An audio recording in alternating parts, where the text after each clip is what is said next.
Thomas Isaac ബഡ്ജറ്റിൽ പറഞ്ഞു അത് 10 കോടിയായി വർദ്ധിപ്പിച്ചിരിക്കുന്നു. കൊല്ലം 5 പേപ്പറിലാണ് 10 കോടി വർദ്ധിപ്പിച്ചത്, ഇതുവരെ കൊടുത്തിട്ടില്ല.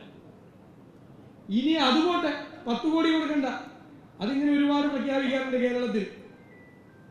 ഈ 82 ലക്ഷം കൊടുക്കണ്ടേ?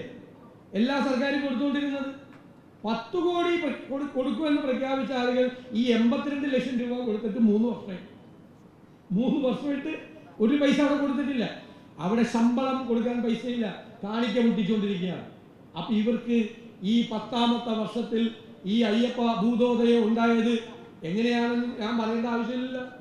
ഇനി അവിടെ ഒരു സന്ദേശം ദേവസ്വം ബോർഡ് മന്ത്രി കോൾമയിൽ കൊണ്ടുവന്നാണ് പറയുന്നത്, വാസവൻ. ആരുടെ സന്ദേശമാണ്? യോഗി ആദിത്യനാഥിന്റെ സന്ദേശം.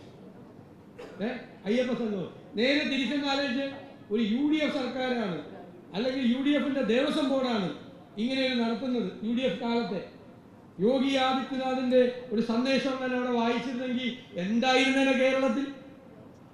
UP മുഖ്യമന്ത്രി, ഇവരെല്ലാം തമ്മിൽ അറേഞ്ച്മെന്റ് ആണ്. അപ്പൊ യോഗി ആദിത്യനാഥ് പിണറായി വിജയൻ ഒരേ ലൈനിലാണ്. ഇനി ഒരു കാഷായ വേഷം കൂടി പിണറായി ധരിക്കേണ്ട ഒരു കുറവ് മാത്രമേ ഉള്ളൂ, ബാക്കി എല്ലാം ഓക്കെ ആയിരിക്കുകയാണ്. അപ്പൊ കപട ഭക്തനായ ഒരാൾ നമ്മുടെ മുമ്പിലേക്ക് വന്നിരിക്കുക. അതിൻ്റെ ഇടയിൽ പാർട്ടിക്കകത്ത് വേറെ കുറെ പേർക്ക് ടെൻഷൻ. അപ്പൊ പറഞ്ഞു എന്നാ പിന്നെ ഒരു ന്യൂനപക്ഷ സംഗമം കൂടിയാണ്. എങ്ങനെയുണ്ട്? ഇനി ഇവര്, ഞാൻ നല്ല കമ്മ്യൂണിസ്റ്റുകാർ നമ്മുടെ നാട്ടിലുണ്ട്, അവർ തലേ കൈവച്ചുകൊണ്ടിരിക്കുക. ഇത് എന്ത് കമ്മ്യൂണിസ്റ്റ് പാർട്ടിയാണ്? ഇനി കുറച്ച് കഴിയുമ്പോൾ ഹിന്ദു മഹാസംഗമം, ഇലക്ഷൻ മുമ്പിലൊക്കെ പ്രതീക്ഷിക്കാം.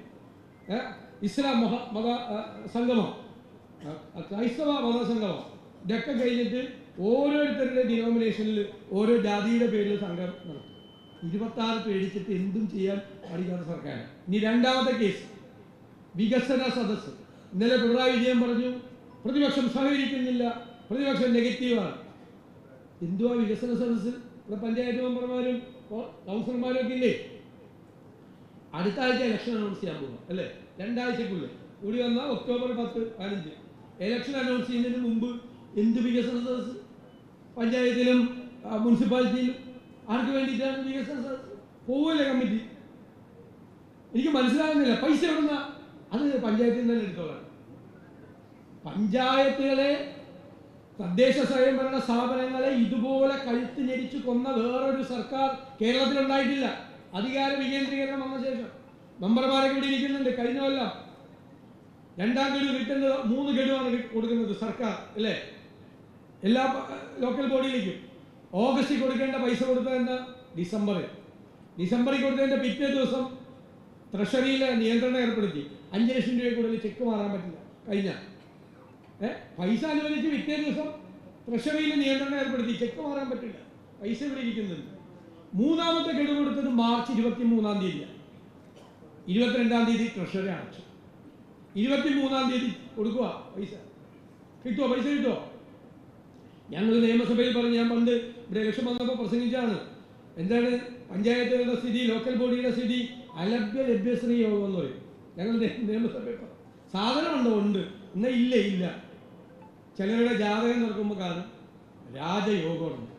ഞെട്ടിപ്പോകും നമ്മൾ. രാജയോഗം എന്ന് പറഞ്ഞാൽ എന്താ? രാജാവിനെ പോലെ ജീവിക്കാൻ ഒരു 3-4 പേജ് മറിച്ച് കഴിയുമ്പോൾ കാണും അത് അനുഭവിക്കാനുള്ള യോഗമില്ല.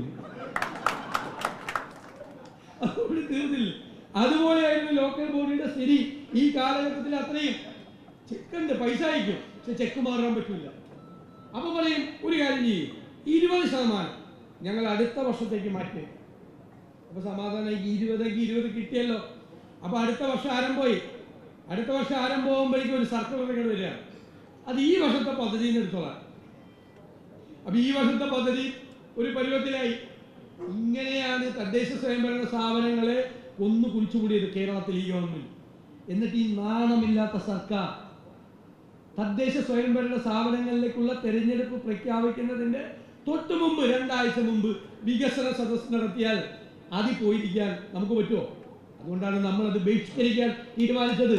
അത് ബഹിഷ്കരിക്കും. നമ്മുടെ പഞ്ചായത്തുകളിൽ, നമ്മുടെ സ്ഥാപനങ്ങളിൽ നമ്മൾ എന്താണ് വികസന പ്രവർത്തനം നടത്തിയതെന്ന് UDF യോഗങ്ങൾ ചേർന്ന് നമ്മൾ ജനങ്ങളെ അറിയിക്കും. LDF വികസന പ്രവർത്തനങ്ങൾ നടത്താത്ത സ്ഥലങ്ങളിൽ നമ്മൾ കുറ്റപത്രം സമർപ്പിച്ച് അവർക്കെതിരായിട്ട് പ്രചരണം നടത്തും. ഈ തെരഞ്ഞെടുപ്പ്, ഈ കാപട്യം, ഈ കേരളം മുഴുവൻ കാണിക്കുന്നത്. മുഴുവനാണ്. ആരോഗ്യരംഗം വെന്റിലേറ്ററിലായി ഇല്ലേ? ആശുപത്രികളിൽ മരുന്നില്ല. ഇപ്പോൾ മെഡിക്കൽ കോളേജിൽ ഓപ്പറേഷന് പോകണമെങ്കിൽ നൂല് മേടിക്കണം, സൂചി മേടിക്കണം, കത്രിക മേടിക്കണം, എല്ലാ സാധനമായിട്ട് പോയാലേ സർജറി നടക്കുള്ളൂ. ആ സ്ഥിതിയിലായി, മരുന്നില്ലാത്ത സ്ഥിതിയായി.